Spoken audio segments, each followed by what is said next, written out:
매일 드시는 생선들이 사실 신장을 조용히 망가뜨리고 있습니다.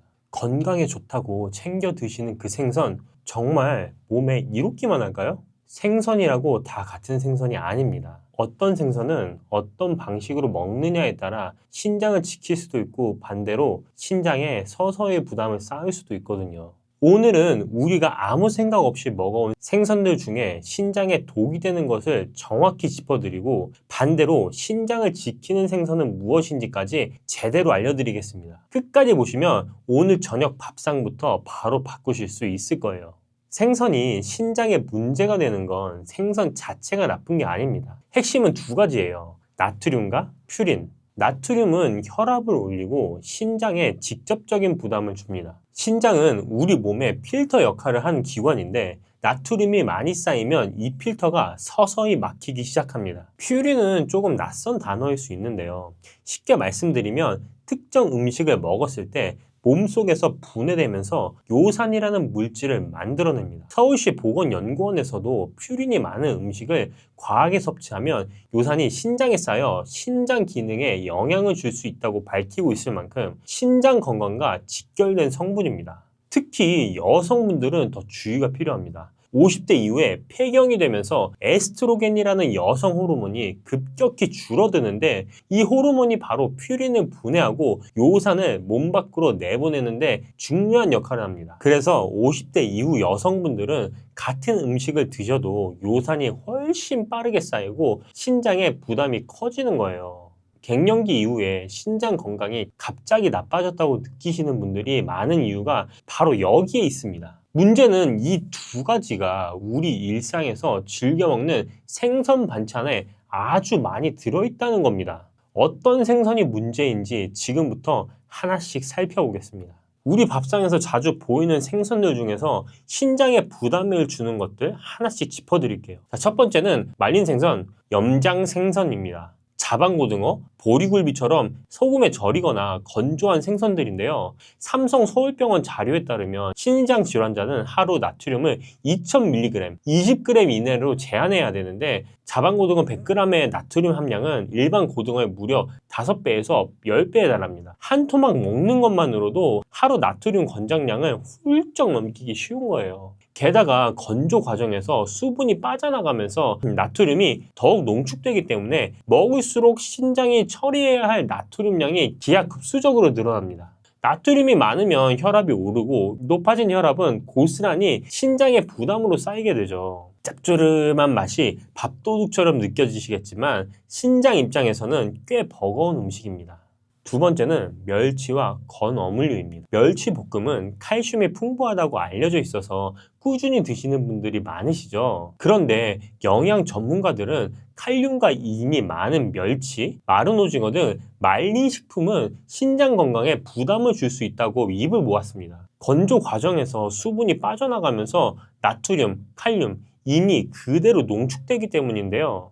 특히 멸치는 뼈째 먹는 생선이라 인 함량까지 높습니다. 인이 몸에 과하게 쌓이면 신장이 이를 걸러내느라 더 많은 일을 해야 하고 결국 신장에 과부하가 걸리게 됩니다. 마른 오징어, 북어포, 황태포도 같은 이유로 과하게 드시지 않는 게 좋습니다. 자, 세 번째는 의외로 많은 분들이 건강식으로 생각하시는 참치캔입니다. 참치캔은 편리하고 단백질도 풍부해서 자주 드시는 분들이 많은데요. 여기서 문제는 참치캔에 들어있는 나트륨 양과 식품 라벨에 표시된 인산염 첨가물입니다. 인산염은 식품의 맛과 보존성을 높이기 위해 넣는 성분인데 이게 신장을 통해 걸러져야 하는 성분이라 신장에 부담을 줄 수 있습니다. 참치캔을 드실 때는 반드시 한번 헹궈서 드시는 것만으로도 나트륨을 상당히 줄일 수 있으니 꼭 기억해 두세요. 네 번째는 대형 심해 어류입니다. 횟집에서 즐겨 드시는 참치, 황새치가 대표적인데요. 식품의약품안전처 자료에 따르면 황새치 같은 새치류에는 100g당 평균 0.52 마이크로그램의 메틸수은이 포함되어 있습니다. 메틸수은은 몸속에 쌓이는 성질이 있고 신장을 통해 배출되어야 되는데 양이 많아지면 신장에 부담이 되는 겁니다. 크기가 클수록 먹이사슬 위에 있을수록 수은이 더 농축되어 있다고 보시면 돼요. 자주 드시는 편이라면 소형 어류 위주로 바꾸시는 게 신장 관리에 생성에 유리합니다. 마지막으로 등푸른 생선에 대한 오해도 짚어드려야 할 것 같아요. 고등어, 꽁치, 정어리 같은 등푸른 생선이 신장에 나쁘다는 말을 들어보신 분들이 많을 텐데요. 정확히 말씀드리면 이미 신장 기능이 떨어진 분들에게 해당하는 이야기입니다. 건강한 분들께는 오메가3가 풍부해서 오히려 혈압을 낮추고 신장 혈관 건강에 도움이 될 수 있어요. 하지만 신선하지 않은 등푸른 생선은 히스타민이라는 성분이 생기는데 이건 가열해도 없어지지 않기 때문에 반드시 신선한 것을 골라 드셔야 합니다. 이런 생각이 드실 것 같아요. 대체 어떤 생선을 먹으란 말이야? 신장을 생각한다면 정답은 흰살 생선입니다. 명태, 대구, 가자미처럼 지방이 적고 퓨린 함량이 낮은 생선들이에요. 흰살 생선에는 양질의 단백질이 풍부해서 근육을 유지하는 데 도움이 되고 혈당을 급격하게 올리지 않아서 식후 혈당 조절에도 유리합니다. 여기에 DHA 성분이 뇌세포를 구성하는 핵심 역할을 해서 기억력 관리에도 도움이 될 수 있고 오메가3 성분은 무릎이나 관절 주변의 염증 반응을 줄이는 데도 유리하게 작용합니다. 단백질은 충분히 챙기면서도 신장에 부담을 주는 성분이 훨씬 적어서 신장 건강을 생각하는 식단 구성에 이만한 식품이 없어요. 여기서 중요한 건 이 생선을 무엇과 함께 드시느냐입니다. 제가 첫 번째로 추천드리는 조합은 동태입니다. 동태는 퓨린 함량이 낮으면서도 단백질이 풍부하고 지방이 거의 없어서 신장이 처리해야 할 노폐물 부담이 적습니다.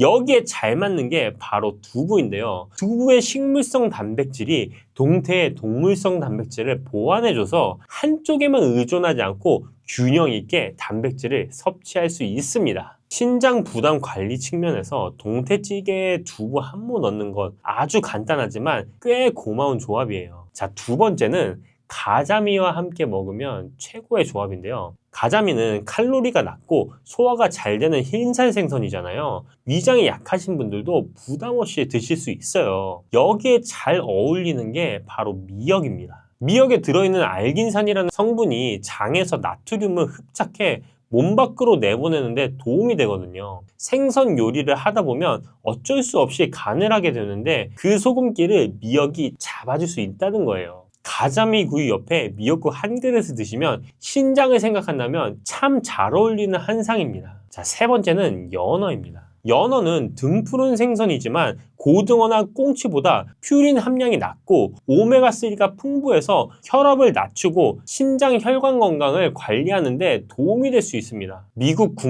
국립신장재단에서도 오메가3 지방이 혈중 중성지방을 줄이는데 유리하다고 밝힌 바가 있는데요. 여기에 브로콜리를 곁들이면 더 좋습니다. 브로콜리의 항산화 성분이 신장세포가 산화되는 것을 억제하는데 유리하게 작용하거든요. 연어구이에 브로콜리 한 줌, 신장과 혈관을 동시에 챙기는 식단입니다. 앞서 말씀드렸던 조합들 중에서 오늘 저녁에 바로 만들어 드실 수 있는 레시피 하나를 소개해 드릴게요. 바로 동태 두부 맑은 찌개입니다. 먼저 냄비에 물 600ml를 붓고 무 100g을 다박다박 썰어주세요. 물을 먼저 넣고 끓이는 게 포인트인데 무에서 시원한 국물 맛이 우러나오거든요. 물이 끓어오르면 동태 한 토막 약 150g 정도를 넣고 중불에서 10분간 끓여줍니다. 동태가 어느 정도 익으면 두부 반모 약 150g을 큼직하게 썰어 넣어주세요. 너무 잘게 썰면 찌개를 끓이는 동안 부서지기 쉬우니까 한 입 크기보다 조금 크게 자르시는 게 좋습니다. 마늘 한 작은술, 대파 반대를 어슷하게 썰어 넣고 마지막으로 국간장 한 큰술로 간을 맞춥니다. 소금은 아주 조금만 한 꼬집 정도면 충분해요. 맛도 좋고 영양 만점인 맑은 동태국이 완성됩니다. 짜게 드시면 신장에 부담이 되니까 간은 최대한 싱겁게 맞추시는 게 핵심입니다. 퓨린이 낮은 동태가 신장 부담을 줄여주고 두부의 식물성 단백질이 그 빈자리를 채워줘서 몸에 필요한 단백질은 충분히 챙기면서도 신장이 편안한 한 끼가 됩니다. 이 동태는 원산지가 정말 중요한 생선인데요. 찬 바다에서 잡힌 동태는 수온이 낮은 환경에서 천천히 자라면서 미네랄이 풍부하게 쌓이고 살이 단단하고 잡내가 없습니다. 동해에서는 잡히는 양이 적기도 하고 너무 비싸서 손이 안 가더라고요. 여러 군데를 제가 먹어본 결과 그 중에서 최고로 비슷하고 맛도 영양으로 따졌을 때도 좋은 걸 찾았습니다. 제가 아까 뭐라 그랬죠? 차가운 바다에서 자란 생선이 미네랄이 풍부하고 살이 단단하다고 했잖아요. 러시아산이지만 가격 측면이나 성분 측면이나 아주 좋은 것 같아요. 광고는 아니고 제가 실제로 사 먹은 동태를 아래 링크로 걸어놨으니까 확인해보세요. 살이 차고 풍부함을 느끼실 거예요. 신장 건강 챙기시려는 분들이라면 한번 확인해보세요. 신사생선은 고기보다 소화가 잘 되는 단백질 식품이라서 식사 후에 속이 더부룩하거나 무겁던 느낌이 줄고 식사가 한결 편안해졌다고 하시는 분들이 많아요. 이런 변화들이 쌓이다 보면 자연스럽게 활력으로 이어집니다. 몸이 가벼워지고 피로가 줄면서 일상에서 움직임이 늘고 전보다 덜 지치는 느낌이 든다고 하시는 분들이 많아요. 거창한 변화가 아니라 일상에서 조금씩 몸이 달라지는 게 느껴지실 거예요. 생선은 하루 한 끼, 손바닥 크기 한 토막 정도가 적당합니다. 몇 끼 드실 필요는 없고 일주일에 3번에서 4번 정도 꾸준히 드시는 것만으로도 충분히 도움이 됩니다. 거기에 두부 한 모, 미역국 한 그릇, 브로콜리 한 줌을 곁들이는 것만으로도 신장을 지키는 식단이 완성됩니다. 요즘 무릎이나 허리가 자주 쑤시지는 않으세요? 아침마다 일어날 때 온몸이 뻣뻣하고 기운도 예전 같지 않고요. 나이 탓이겠거니 하고 넘어가기 쉬운데 사실 이런 증상들 그냥 두시면 안 됩니다. 그런데 말이죠. 어릴 적 생각해 보세요. 가을이면 어머니가 꼭 챙겨주시던 간식이 있었잖아요. 화로 위에 툭툭 소리내며 익어가던 그것. 껍질 까면서 손끝이 까맣게 물들었던 기억 다들 있으시죠? 바로 밤입니다. 그런데 이 밤이요, 그냥 추억의 간식이 아니에요. 동의보감에서는 밤을 두고 기를 북돋아주고 위와 장을 든든하게 해주며 신기를 보호한다 기록해뒀습니다. 조선시대 의학에서 이렇게 극찬한 식품이 흔치 않거든요. 더 놀라운 건 현대과학이에요. 밤에는 탄수화물, 단백질, 지방, 비타민, 무기질이 모두 들어있어서 학계에서는 5대 영양소 완전 식품이라고 부릅니다. 견과류면서 지방은 호두의 130분의 1밖에 안 되고요. 뇌 건강부터 뼈 건강, 심혈관 건강까지 한 번에 챙길 수 있다는 연구 결과도 있습니다. 오늘은 이 밤 이야기를 제대로 해보려고 합니다. 밤 하나로 골다공증을 예방할 수 있다면 믿으시겠어요? 치매 예방에도 도움이 된다면요. 오늘 저와 함께 밤에 숨겨진 효능을 하나씩 살펴볼 건데요. 어떤 성분이 우리 몸에 어떻게 좋은지, 어떻게 드셔야 효과를 제대로 보시는지, 그리고 꼭 알아두셔야 할 주의사항까지 빠짐없이 알려드리겠습니다. 특히 군밤이냐 생밤이냐에 따라 영양 성분이 완전히 달라진다는 사실 알고 계셨나요? 비타민 C만 놓고 보면 군밤에는 아예 없습니다. 열에 다 파괴되거든요. 기껏 챙겨 드신 게 헛수고가 될 수도 있어요. 함께 먹으면 좋은 음식, 피해야 할 상황까지 오늘 다 정리해 드릴 테니까 끝까지 함께 해주세요. 나이가 들면 가장 먼저 어디가 약해질까요? 대부분 뼈라고 생각하시는데 사실 뼈만의 문제는 아닙니다. 아침마다 다리가 무겁고 부은 느낌 드시진 않나요? 계단 오르내릴 때 무릎에서 소리가 나거나 조금만 걸어도 금방 지치시진 않으세요? 예전엔 그냥 넘겼던 피로가 요즘은 며칠씩 가시지 않고요. 그냥 나이 탓이라고 넘기기 쉽습니다. 하지만 이게 계속되면 문제가 커집니다. 뼈가 약해지면 낙상이나 골절 위험이 높아지고 뇌 기능이 떨어지면 기억력 감퇴로 이어집니다. 심혈관이 약해지면 더 말할 것도 없고요. 걷는 것도 귀찮아지고 나가기도 싫어지죠. 사람 만나는 것도 부담스러워지고요. 몸이 불편하니 마음도 자꾸 움츠러들게 됩니다. 그렇다면 왜 이런 일이 생기는 걸까요? 우리 몸은 나이가 들면 자연스럽게 변합니다. 뼛속 칼슘이 점점 빠져나가고 근육량은 줄어들며 세포 재생 속도도 느려지죠. 이건 누구나 겪는 자연스러운 노화 과정이에요. 문제는 여기에 나쁜 습관이 더해질 때입니다. 운동이 부족하면 칼슘이 뼈에 제대로 흡수되지 않아요. 비타민 D가 부족해도 마찬가지고요. 짜게 먹는 습관은 뼈에서 칼슘을 빼앗아갑니다. 커피를 많이 드시는 것도 칼슘 흡수를 방해하고요. 항산화 영양소가 부족하면 세포 노화가 빨라집니다. 우리 몸에서 자연적으로 생기는 활성산소라는 게 있는데 이게 세포를 공격해서 늙게 만들거든요. 젊을 때는 몸이 알아서 막아주는데 나이 들면 그 방어막이 약해져요. 70세부터는 언어 능력, 학습 능력, 단기 기억력이 서서히 저하되기 시작한다는 연구 결과도 있습니다. 노화 자체는 막을 수 없지만 속도는 늦출 수 있습니다. 그러려면 제대로 된 영양 섭취가 중요한데요. 바로 이럴 때 도움을 줄 수 있는 게 밤입니다. 밤이 왜 좋은지 성분별로 하나씩 짚어보겠습니다. 첫 번째는요, 뼈 건강입니다. 밤 100g에는 칼슘이 19에서 34mg, 마그네슘이 30에서 36mg이 들어있습니다. 여기에 인이 200mg 이상, 망간은 하루 충분량의 127%나 됩니다. 이 네 가지 미네랄이 함께 작용하면서 뼈를 튼튼하게 만들어줘요. 특히 망간은 뼈 형성에 직접 관여하는 중요한 미네랄인데 밤 100g만 먹어도 하루의 필요량을 넘게 채울 수 있습니다. 골다공증 예방에 밤이 좋다는 말이 괜히 나온 게 아닙니다. 두 번째는 뇌 건강입니다. 밤에는 비타민 B1이 쌀의 4배에서 8배나 들어있습니다. 비타민 B1은 피로해소 비타민으로도 불리는데 뇌 기능과 신경계 건강에 필수적인 영양소예요. 이게 부족하면 기억력이 떨어지고 심하면 베르니케 뇌병증까지 갈 수 있습니다. 엽산도 하루 권장량의 27%가 들어있어요. 엽산은 뇌 활성에 중요한 역할을 합니다. 여기에 폴리페놀이라는 항산화 성분은 혈액과 뇌 장벽을 통과해서 뇌를 직접 보호합니다. 알츠하이머병 발병을 늦추는 효과가 있다는 연구 결과도 있습니다. 세 번째, 심혈관 건강입니다. 밤에 들어있는 갈산과 엘라그라산이라는 성분이 있는데요. 연구에 따르면 이 성분들이 심장병 위험을 27%, 뇌졸중 위험을 24% 감소시킨다고 합니다.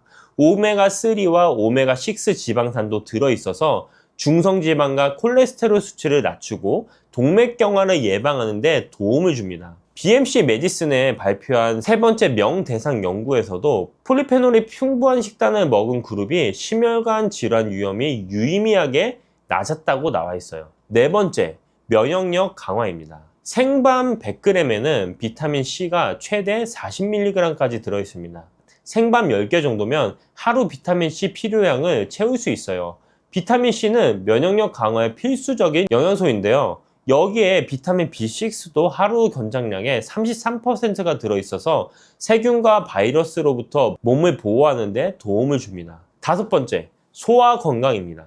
밤은 다른 견과류와 달리 지방 함량이 0.5g 밖에 안 됩니다. 호두가 65g, 아몬드가 50g인 것과 비교하면 압도적으로 낮죠. 그래서 위장이 약한 분들도 부담 없이 드실 수 있습니다. 동의보감에서도 배탈이나 설사가 있을 때 군밤을 천천히 씹어 먹으면 효험이 있다고 기록해뒀습니다. 밤이 천연지사제 역할을 하는 거예요. 여섯 번째로 피로회복입니다. 비타민 B1이 풍부해서 에너지 생성을 촉진하고 근육에 젖산이 쌓이는 것을 막아줍니다. 쉽게 지치시는 분들에게 밤이 좋은 이유가 여기에 있어요. 이 정도면 밤이 왜 완전 영양식품이라고 불리는지 이해가 되시나요? 그런데 이런 효과를 제대로 보려면 어떻게 드시느냐가 중요합니다. 이 밤을 어떻게 드셔야 효과를 제대로 보실 수 있는지 알려드릴게요. 먼저 조리법에 따른 차이를 아셔야 합니다. 비타민 C 섭취가 목적이라면 생밤이나 삶은 밤을 드세요. 군밤은 높은 열로 굽는 과정에서 비타민 C가 전부 파괴됩니다. 반면 삶은 밤은 비타민 C가 그대로 보존돼요. 그런데 군밤이 나쁜 건 아닙니다. 군밤은 단맛이 56% 더 강해지고 오메가3는 33%, 식이섬유는 38%나 더 많아져요. 목적에 따라 선택하시면 됩니다. 본초 강목에서는 밥 먹는 방법에 대해 이렇게 기록했어요. 생으로 먹는 게 가장 좋고 그 다음이 구워서 먹는 것, 그 다음이 익혀 먹는 것, 찌는 건 가장 덜 좋다고요. 구울 때는 속까지 완전히 익히지 말고 절반 정도만 익혀야 좋다고 했습니다. 섭취량은 하루 5개에서 6개가 적당합니다. 옛 속담에 밤 3톨만 먹으면 보약이 따로 없다는 말이 있을 정도예요. 소량으로도 충분한 효과를 볼 수 있으니까 욕심내지 마시고 적당히 드세요. 섭취 타이밍도 중요합니다.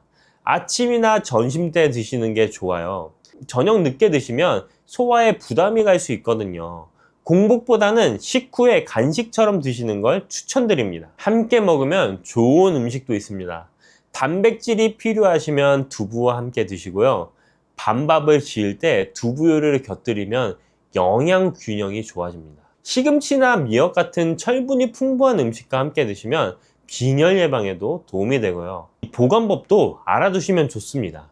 생밤은 냉장 보관하시고 가급적 빨리 드시는 게 좋습니다. 오래 두면 벌레가 생기거나 맛이 변할 수 있거든요.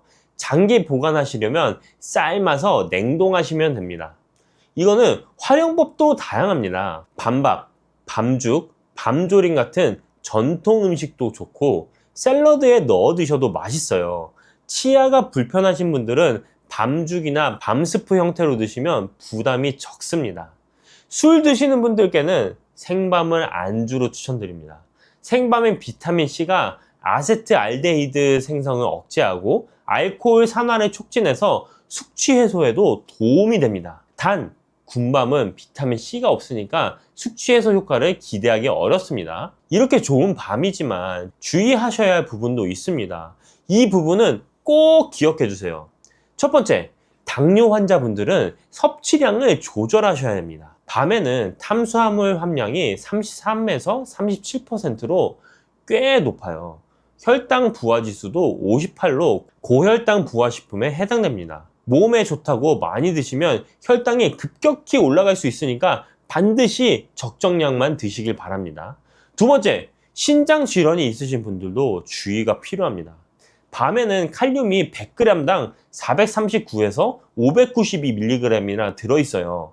건강한 분들에게는 노폐물 배출에 도움이 되지만 신장 기능이 저하된 분들은 고칼륨 혈증 위험이 있습니다. 드시기 전에 담당 의사 선생님과 상담하시는 게 좋습니다.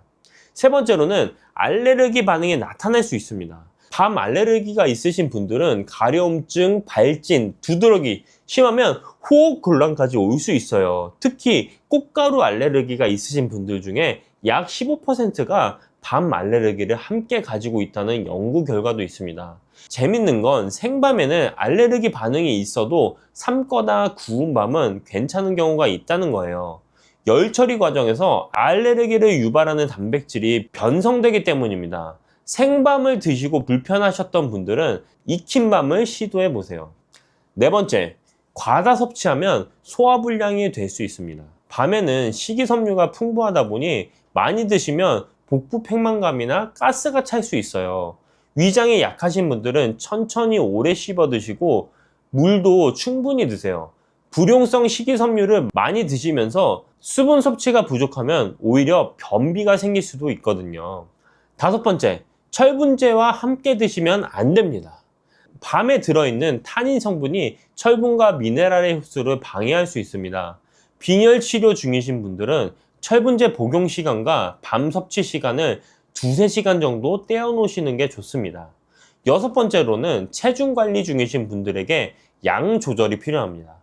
밤이 저지방 식품이긴 하지만 탄수화물이 높아서 과다 섭취하면 체중 증가의 원인이 될 수 있어요. 하루에 5개에서 6개 정도 이 적정량을 꼭 지켜주시길 바랍니다. 마지막으로 동의보감에 기록된 금기사항도 참고하시길 바랍니다. 감기에 걸렸을 때 비만인 경우 소화불량이 있을 때 변비가 있을 때는 밤을 피하라고 되어 있어요. 또 밤은 성질이 따뜻한 식품이어서 몸에 열이 많으신 분들도 많이 드시면 좋지 않습니다. 아까 알려드린 좋은 점들도 이 주의사항을 지키셨을 때 제대로 효과를 보실 수 있습니다. 자, 오늘 밤에 대해 많은 이야기를 나눴는데요. 핵심만 다시 정리해서 드릴게요. 밤은 탄수화물, 단백질, 지방, 비타민, 무기질 모두 갖춘 완전 영양식품입니다. 비타민 B1은 쌀의 4배에서 8배, 망간은 하루 필요량의 127%나 들어있고요. 갈산, 엘라그산, 카테칸, 폴리페놀 같은 항산화 성분이 풍부해서 심혈관 건강, 뇌 건강, 간 건강에 두루 도움이 됩니다. 특히 우리 시니어분들께 밤이 좋은 이유는 소화가 잘 되면서도 뼈와 뇌, 심혈관을 동시에 챙길 수가 있기 때문이에요. 지방 함량이 0.5g밖에 안 되니까 체중 관리 걱정도 덜 하시고요. 드실 때는 목적에 따라 조리법을 선택하세요. 비타민C가 필요하시면 생밤이나 삶은 밤, 식이섬유의 단맛을 원하시면 군밤이 좋습니다. 하루 적정량은 5개에서 6개입니다. 옛말에 밤 3톨이면 보약이 따로 없다고 했잖아요. 소량으로도 충분한 효과를 볼 수 있으니까 욕심내지 마시고요. 당뇨 환자분들과 신장 질환이 있으신 분들은 섭취량 조절이 꼭 필요합니다. 알레르기 여부도 확인해 보시고 밤 드실 때는 물도 충분히 드세요. 동의보감에서 극찬하고 현대과학이 효능을 입증한 밤, 이제 그냥 간식이 아니라 건강을 지켜주는 보약으로도 챙겨 드시면 좋습니다. 가을 지나도 밤은 언제든 구하실 수 있으니까요. 오늘부터 식탁에 밤 한 그릇 올려놓으시는 건 어떨까요? 배추, 이렇게 드시면 항암 성분이 오히려 독이 됩니다. 많은 분들이 배추는 몸에 좋은 채소라고만 알고 계시죠? 맞습니다. 배추에는 항암 성분이 가득합니다. 그런데 이 좋은 성분이 내 몸 상태에 따라서는 오히려 독이 될 수도 있다는 사실 알고 계셨나요? 배추에는 글루코시놀레이트라는 성분이 들어있습니다.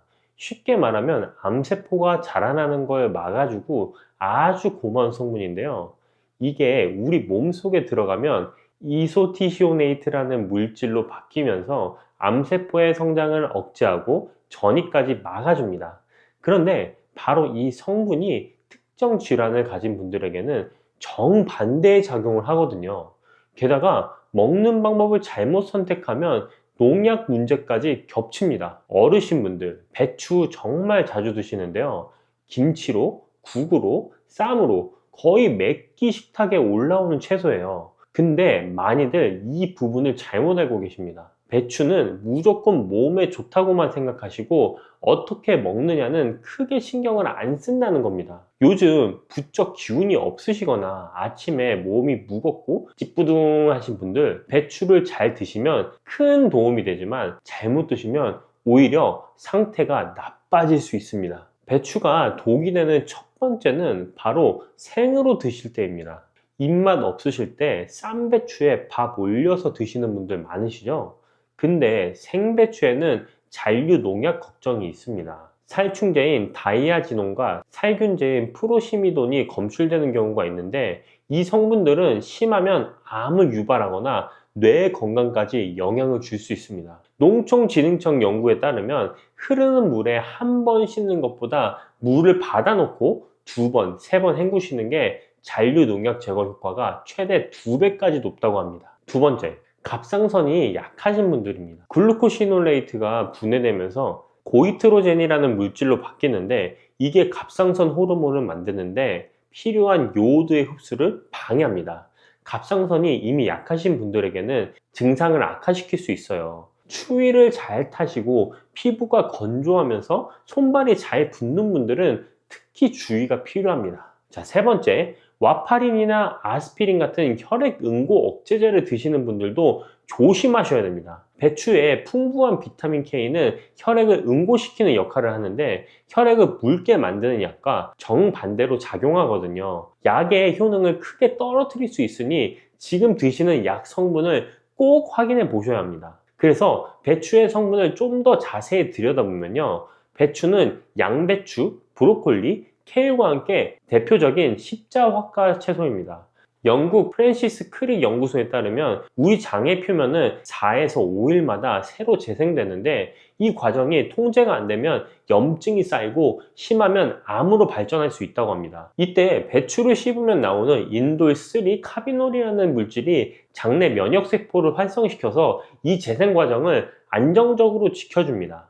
배추의 푸른 겉잎에는 베타카로틴이 풍부한데 이 성분이 몸속에서 비타민 A로 전환되면서 기관지와 폐를 튼튼하게 해줍니다. 반면 안쪽 하얀 속대는 시니그린이라는 성분이 모여 있어서 대장 내 염증을 제거하고 대장암 예방까지 핵심적인 역할도 하고 있죠. 겉잎부터 속대까지 버릴 부분이 하나도 없습니다. 게다가 배추 속에 있는 비타민 C는 열에 강해서 국을 끓이거나 김치를 담가도 잘 파괴되지 않습니다. 배추를 익혀서 꾸준히 드시면 가장 먼저 장이 편해집니다. 식이섬유가 장 활동을 도와주면서 아침마다 속이 가볍고 화장실도 수월해지시거든요. 거기에 칼슘과 비타민 K가 함께 작용하면서 뼈를 강화하고 골다공증 위험도 줄여줍니다. 비타민 K가 없으면 칼슘을 아무리 드셔도 뼈에 안 붙는데 배추는 이 두 가지가 같이 들어있으니 뼈를 위한 맞춤 채소인 셈이에요. 혈액순환도 촉진되면서 피로를 유발하는 젖산 분비가 억제됩니다. 만성 피로에 시달리시는 분들에게도 큰 도움이 됩니다. 국제학술지 란셋에서 실린 논문에 따르면 한국의 대장암 발병률이 조사 대상 42개국 중에 세계 1위를 기록했습니다. 가공육 소비 증가에 음주와 운동 부족까지 겹치면서 대장 건강에 빨간불이 켜진 건데요. 이런 상황에서 평소 식단에 배추 같은 십자화 채소를 더해주는 것만으로도 장내 염증을 줄이고 암 예방에 도움이 된다는 게 여러 연구로 확인되고 있습니다. 어떻게 드셔야 할까요? 가장 중요한 원칙, 배추는 되도록 익혀서 드시는 겁니다. 농약 문제도 갑상선을 자극하는 고이트로젠 성분도 열을 가하면 상당 부분 줄어듭니다. 특히 추천드리는 게 배추전인데요.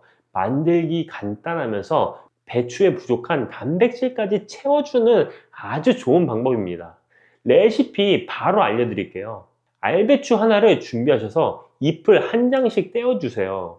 프라이팬보다 작은 사이즈로 골라주시는 게 좋고요. 건새우를 2줌 믹서기에 곱게 갈아주신 다음에 트레이에 부침가루 3스푼, 후추 1티스푼, 건새우가루 2스푼, 물 7스푼을 넣고 섞어주시면 됩니다. 건새우가 들어가면서 단백질이 채워지고 감칠맛이 살아납니다. 이 반죽물에 배추잎을 앞뒤로 묻혀서 기름을 두른 팬에 노릇하게 구워주시면 영양 만점 고단백 배추전이 완성되는 겁니다. 이제 배추와 최고의 궁합 3가지를 알려드릴게요. 첫 번째는 두부입니다.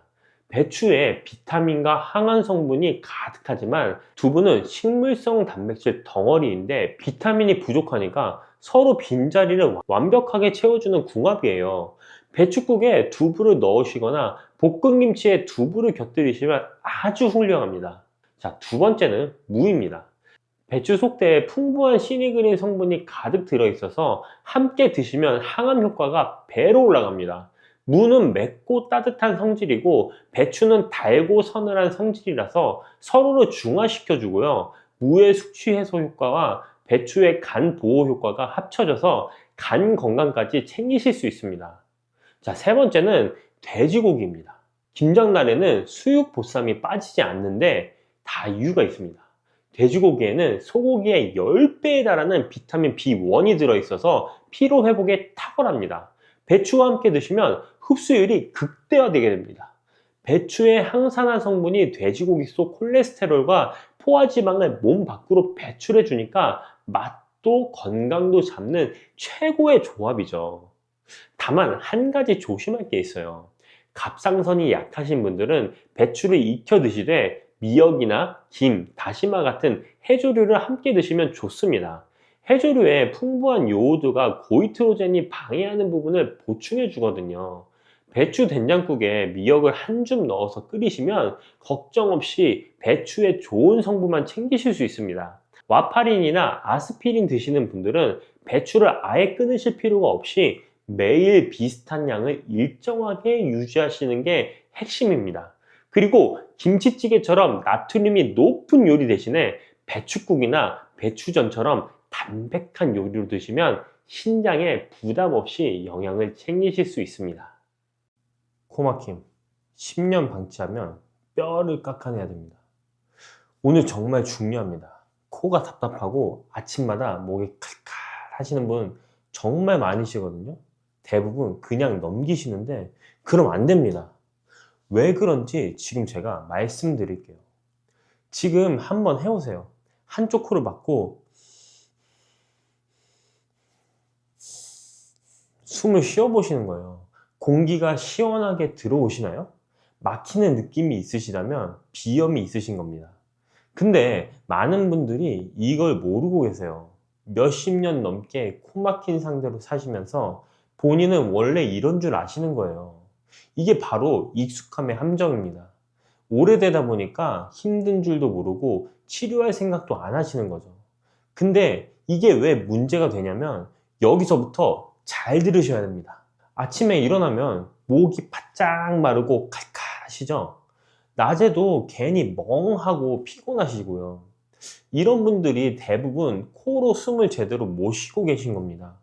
이런 경우 대부분 70에서 80% 이상은 밤에 잘 때 입을 벌리고 주무셔서 그래요.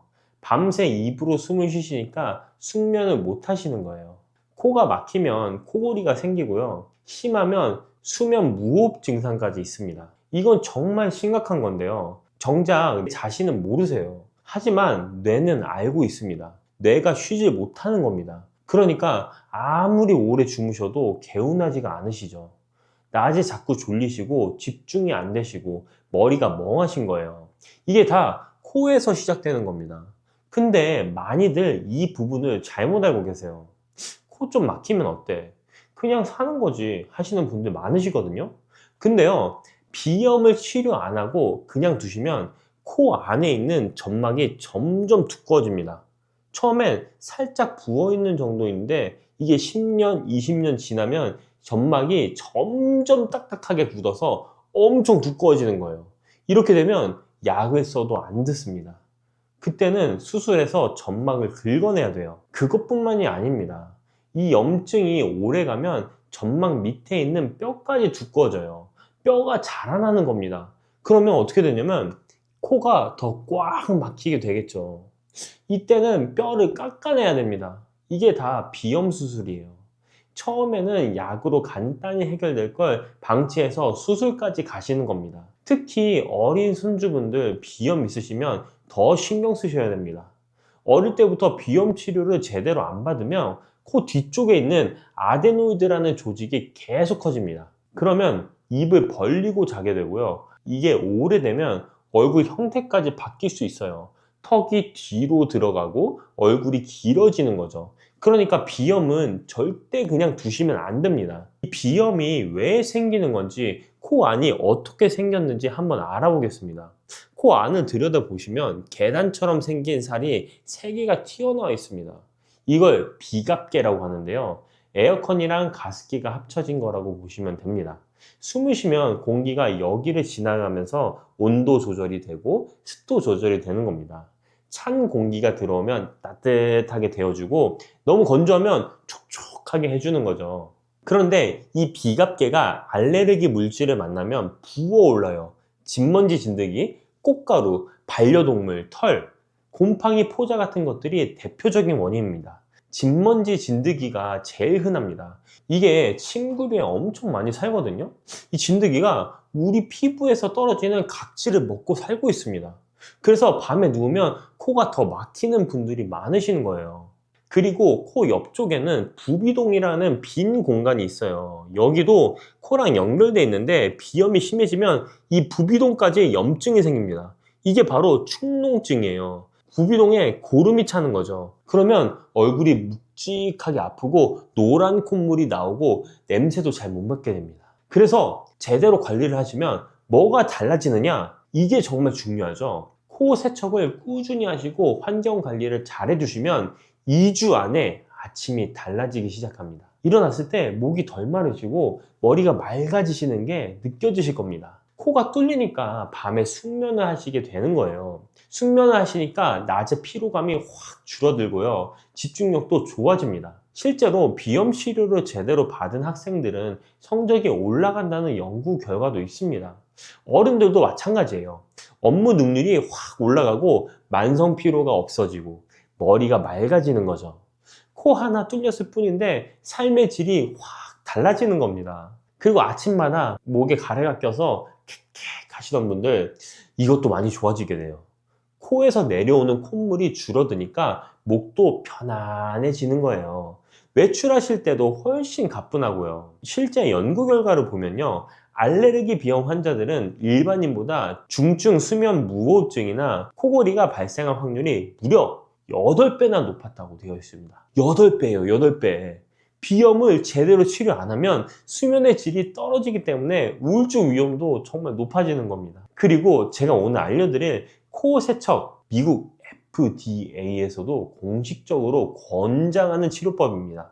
수많은 이비인후과 학회에서도 집에서 안전하게 할 수 있는 가장 효과적인 방법으로 추천하고 있습니다. 이제 비싼 치료 받으실 필요 없이 집에서 매일 해주시면 되는 겁니다. 그럼 어떻게 하면 될까? 궁금해 하시는 분들을 위해서 제가 구체적으로 말씀드리겠습니다. 자, 첫 번째, 생리식염수 코 세척입니다. 제가 실제로 사용하고 있는 거 지금 가지고 왔는데요, 이비인후과에서 받은 생리식염수예요. 이게 노즈큐어라고 되어 있고요, 약국에서도 이걸 팝니다. 이 안에 보통 어떤 게 들어있냐면 코 세척 전용 소금포, 여기에 넣어가지고 할 수 있게끔 되어 있습니다. 물 같은 경우는 240ml 정도가 들어있어요. 반 정도는 한쪽 오른쪽 코에 하고 반 정도는 왼쪽 코에 할 수 있게끔 하는 겁니다. 그래서 이렇게 뚜껑을 여시면 빨대처럼 되어 있고, 자, 열면은 이쪽에서 물이 나와요. 그래서 얘를 이렇게 넣고 짜면은 그대로 코로 들어가는 겁니다. 코로 이렇게 슉 넣게끔 되어 있습니다. 코 세척 전용 소금포인데 집에서 쓰는 천일염을 쓰시면 절대 안 됩니다. 코 세척용 소금포를 사용하시길 바랍니다. 하나 사면은 한 1년 정도 쓰실 수 있는 정도의 양이라고 볼 수 있습니다. 끓여서 식힌 물이나 생수, 정수기물을 쓰시면 되는데요, 저 같은 경우는 여기다가 정수기로 찬물을 반 정도 넣고 그리고 나머지를 뜨거운 물을 넣어요. 왜냐면은 정수물도 굉장히 좀 미지근해서 좋긴 하지만 따뜻하게 저는 코 세척을 하기 위해서 그렇게 하고 있습니다. 이 코 세척기를 사용하실 때 가장 주의하셔야 될 거는 수돗물은 절대 쓰시면 안 됩니다. 자, 이 안에 끓여서 식힌 물이나 생수, 정수기 물을 쓰시면 됩니다. 이 물에다가 소금포를 넣고 녹이시면 되는데요, 코 세척할 때 물이 너무 차가우면 코가 자극받아서 오히려 좀 더 불편하실 수 있습니다. 이거 하실 때는 얘를 짜시면서 소리를 소리를 좀 내주세요. 얘를 짜시면서 소리를 내시면 오른쪽 코에 넣으실 때 이게 그대로 왼쪽으로 해서 물이 그대로 나와줘요. 그대로 이렇게 한번 회전해서 이쪽으로 나오는 겁니다. 그럼 세척이 완전히 잘 될 수 있겠죠? 눈금의 반 정도를 얘를 누르면서 소리를 내면서 빼내주시고 나머지 반은 왼쪽 코를 하시면서 누르시면서 하시면서 이렇게 빼내주시면 됩니다. 코 세척을 하는 방법을 알려드렸었는데 여기서 정말 중요한 팁을 하나 알려드리겠습니다. 이 코 세척을 하시고 나서도 물을 잘 빼셔야 됩니다. 코 안에 동굴처럼 생긴 공간이 여러 개 있는데 각도가 다 달라요. 그냥 코를 풀면 일부만 나옵니다. 그래서 다양한 각도로 코를 풀어주셔야 돼요. 고개를 숙여서 한번, 옆으로 돌려서 한번, 고개를 젖혀서 한번, 이렇게 여러 방향으로 해주는 게 훨씬 잘 빠집니다. 고개를 숙여서 했을 때는 숙여서 이렇게 다 코를 풀어주시고, 그리고 옆으로 도셨을 때는 오른쪽으로 고개를 돌리셔서 오른쪽 콧구멍을 막고 그대로 하시면은 이게 다 나오고, 왼쪽 하실 때는 다시 왼쪽으로 돌려서 오른쪽 콧구멍에 힘을 주셔서 탁 빼내주시고, 그리고 뒤로 한번 젖히셔서 오른쪽 가면은 오른쪽 콧구멍 막고 이거서 흥해가지고 딱 풀어주시고, 왼쪽으로 돌면은 오른쪽에 있는 코로 힘을 흥 주시면은 여기서 다 빠져나가는 겁니다. 마지막에는 코를 살짝 당기면서 빨아들이듯이 해주시면 끈적한 것들까지 다 빠져나갑니다. 축농증 있으신 분들은 이렇게 하시면 얼마나 많이 나오는지 깜짝 놀라실 겁니다. 자, 두 번째는 환경 관리예요. 비염이 있으신 분들 밤에 누우면 유독 코가 더 막히시죠. 진먼지 진드기가 엄청 많아서 그런데요, 침대랑 이불에 특히 많이 삽니다. 이 녀석들을 잡는 방법은 아주 간단합니다. 60도 이상 뜨거운 물에서 죽거든요. 그러니까 침구류 빨래 하실 때 세탁기 온도를 60도로 맞춰주세요. 세제 없이 그냥 뜨거운 물로만 돌리셔도 됩니다. 다만 조심하셔야 할 부분이 있습니다. 첫 번째는 귀에 물이 잘 들어가시는 분들, 코 세척은 살살 해주셔야 합니다. 또한 중이염이 있으신 분들은 코 세척을 안 하는 게 좋아요. 코와 귀가 연결되어 있어서 귀로 물이 넘어갈 수도 있습니다. 자, 두 번째, 가습기를 조심하셔야 됩니다. 코가 건조하니까 가습기를 틀어야지 하시는 분들 많으신데요. 진먼지 진드기는 습기를 먹고 살아요. 습도가 50%가 넘어가면 진드기가 엄청 번식합니다. 그리고 곰팡이도 잘 생기고요. 그러니까 비염 있으신 분들은 가습기보다는 물을 자주 드시는 게 훨씬 좋습니다. 코 안이 건조하시면 코 세척 후에 바세린을 면봉에 묻혀서 코 안쪽에 살짝 발라주시면 촉촉하게 유지되실 겁니다. 자, 비염은 방치하시면 절대 안 됩니다. 익숙해져서 괜찮다고 느끼셔도 밤마다 코가 막히면 숙면을 못 하시는 거예요. 숙면을 못 하시면 낮에 피곤하시고 오래되면 점막이 굳어서 수술까지 가실 수 있습니다. 오늘 알려드린 방법으로 코 세척을 한번 해보세요. 2주 만에 아침이 달라지실 겁니다.